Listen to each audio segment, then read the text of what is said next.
I move to recognize the lady from the Kabataan Party List, the Honorable Renee Luis M. Co, to avail of the privilege hour.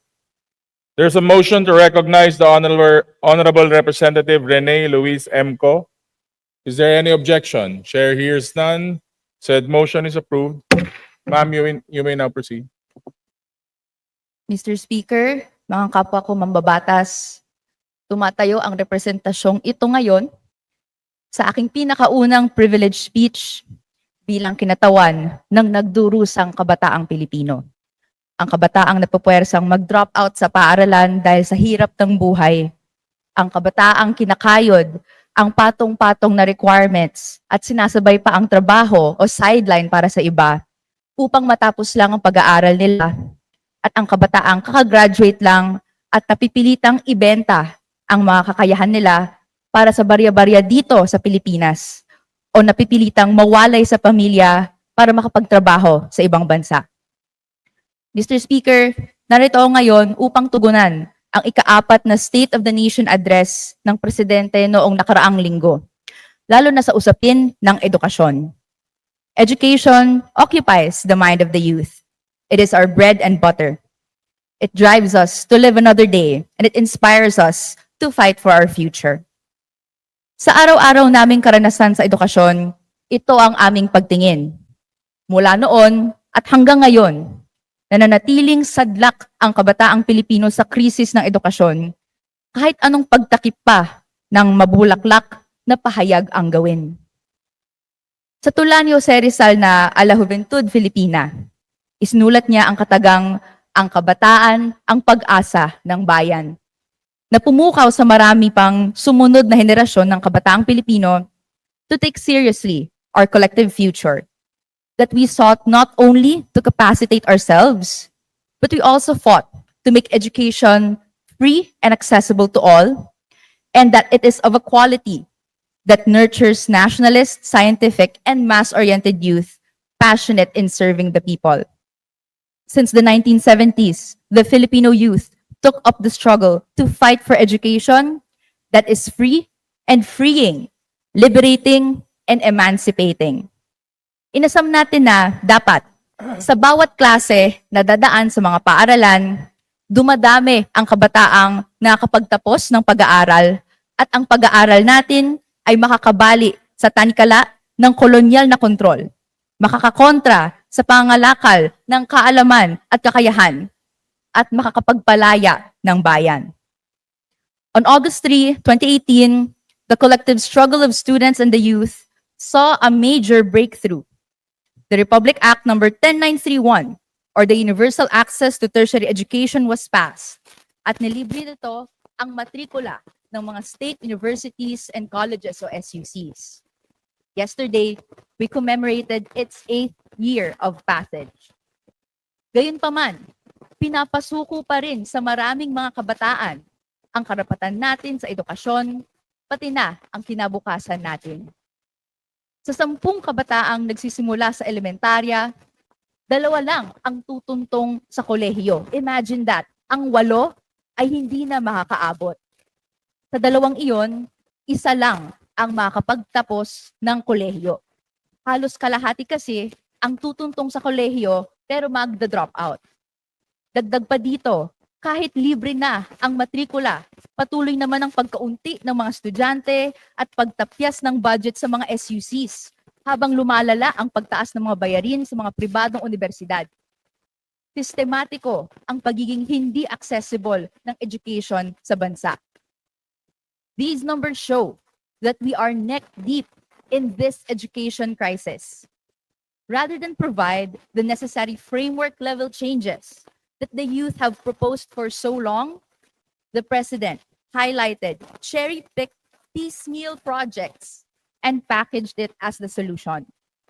Mr. Speaker, ukol sa pagbaba ng kalidad ng edukasyon, ipinagmamalaki ng Presidente sa kanyang SONA ang Academic Recovery and Accessible Learning o ARAL program bilang pangunahing tugon sa sumisidhing krisis pang edukasyon.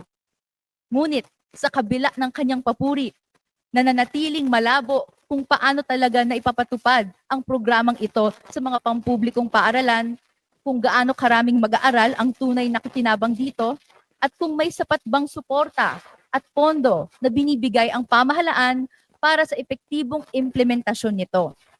May mga ulat pa nga tayong nakukuha na hirap makakuha ng volunteer tutors ang mga ilang syudad. Sa halip na maging solusyon, nagmumukhang panandali ang pantapal lamang sa isang malalim at lumalalang problema ito sa edukasyon. Samantala, patuloy na nanatiling pinakahuli ang mga Pilipinong mag-aaral sa pagbasa at pagbibilang sa buong mundo. Hindi lamang ito usaping akademiko. Ito ay pambansang krisis na banta sa ating kinabukasan. Ano pa ang mga tugon ng presidente? Dagdag gusali, dagdag laptop, dagdag gadgets. Ngunit ang edukasyon ay hindi lang infrastruktura. Ito rin ay tungkol sa dekalidad na pagkatuto mula sa ating mga guro ng may maayos na kagamitan, makabuluhang kurikulum at sapat na suporta sa pag-aaral.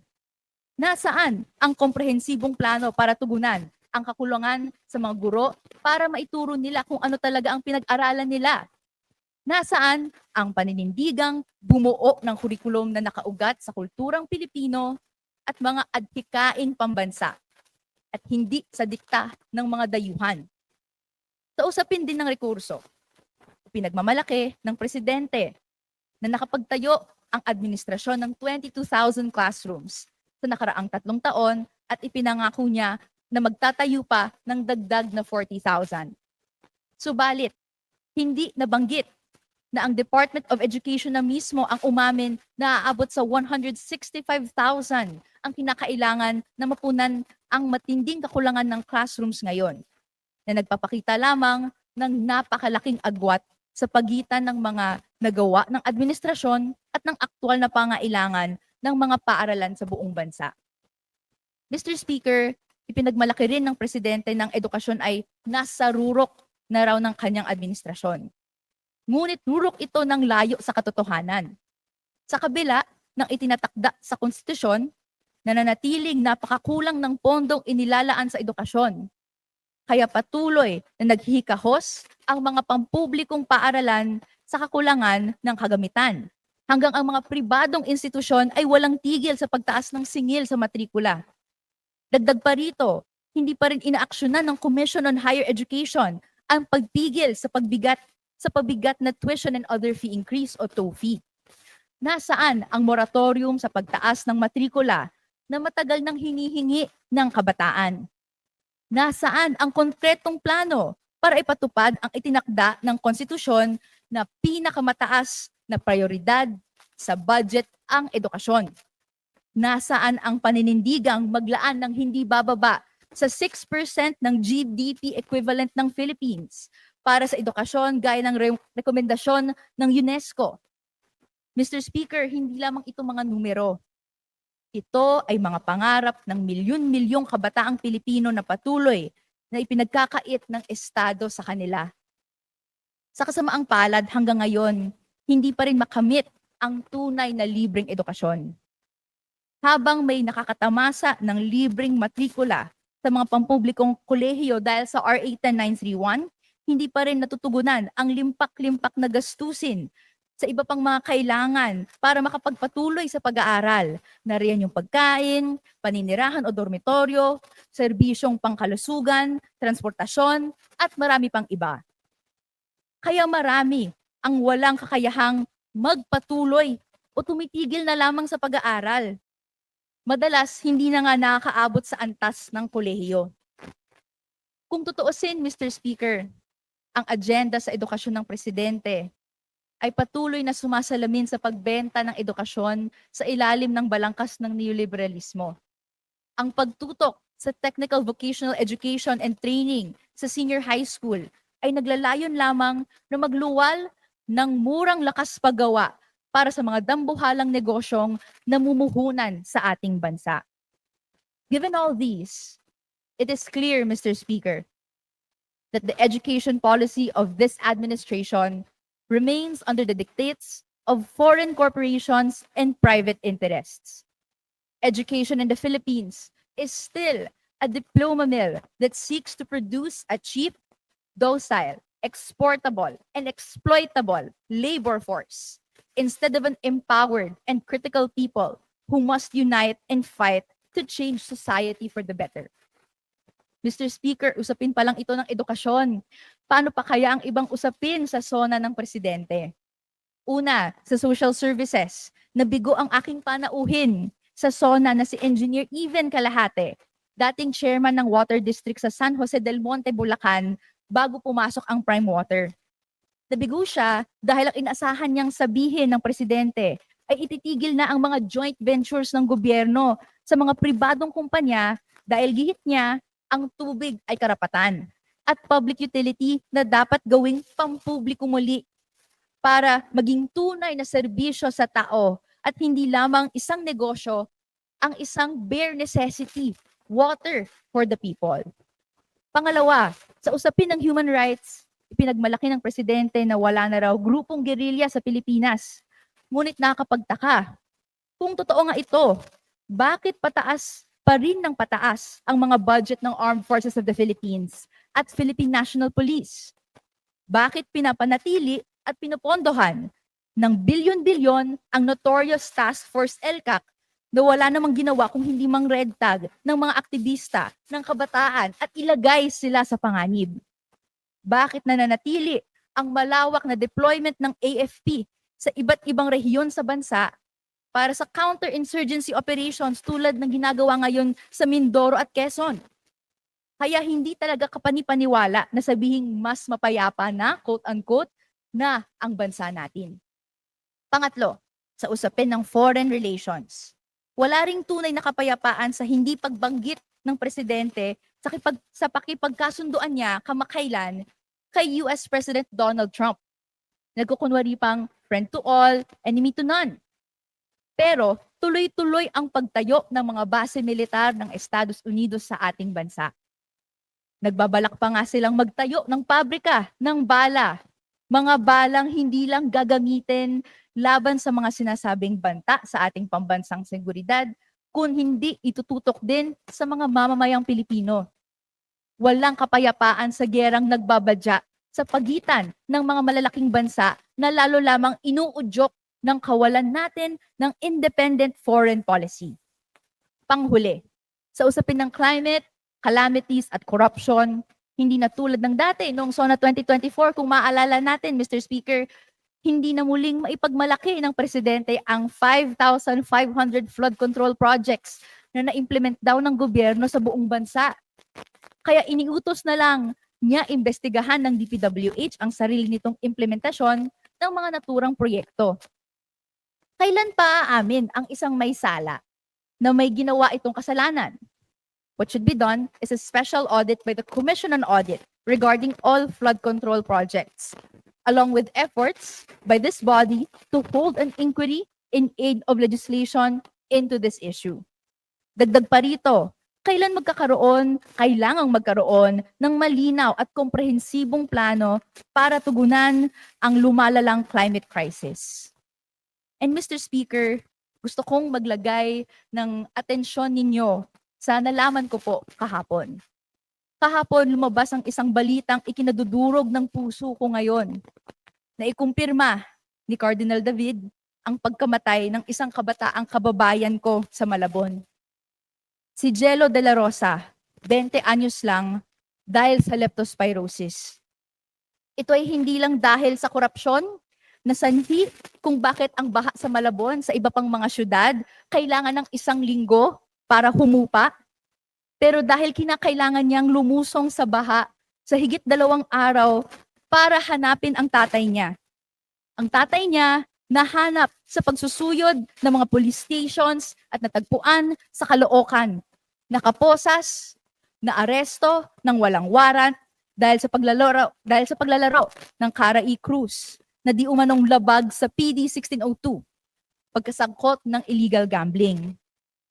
Hindi makakawala si tatay kung hindi mababayaran ang piyansang 30,000 pesos. Ang PD 1602 ay ipinasa noong 1978, panahon ni Marcos Sr., tatay ng kasalukuyang presidente, at sinasabing protection daw para sa mahihirap laban sa bisyo ng sugal. Pero makalipas ang ilang dekada, walang naaresto ni isa sa mga malalaking gambling lord. Mahihirap lang ang mga biktima ng batas na ito. Gaya rin ng proliferation and continuous operation ng online gambling sites na ang biktima ay ang mga mahihirap na Pilipino. At kung i-imagine natin, ang sitwasyon ni Jello de la Rosa, isang mahirap silang pamilya, sinalanta ng baha at korupsyon, pero libo-libo ang pinapalabas habang tuloy-tuloy ang operation ng mga gambling sites. Hindi dapat sinusugal ang buhay ng kabataan, ang kinabukasan ng ating bayan sa laro ng iilang malalaking dinastiya at dalyuhang kumpanya. Panawagan natin sa kapwa kabataan na tumindig at bawiin ang ating kinabukasan at magsisimula ito sa ating pagtanggal at paglaban sa korupsyon, sa gambling, at syempre ng proliferation ng interests ng iilan lamang.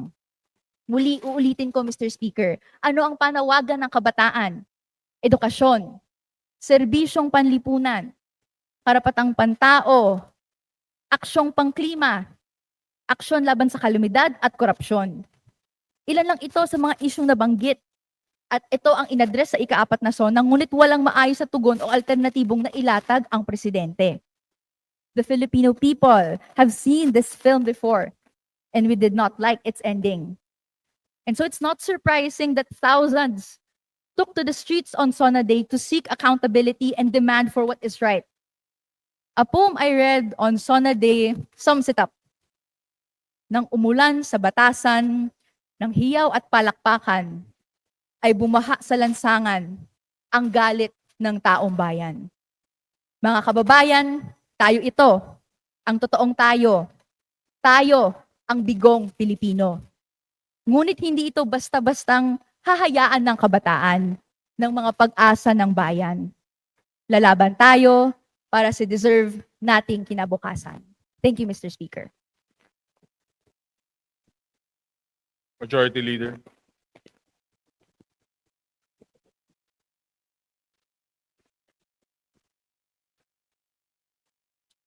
Mr. Speaker, I move to refer the speech of the Honorable Rene Luis Co.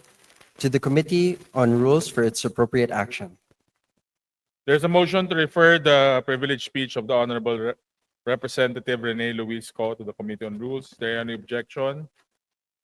Chair hears none. Said motion is approved. Majority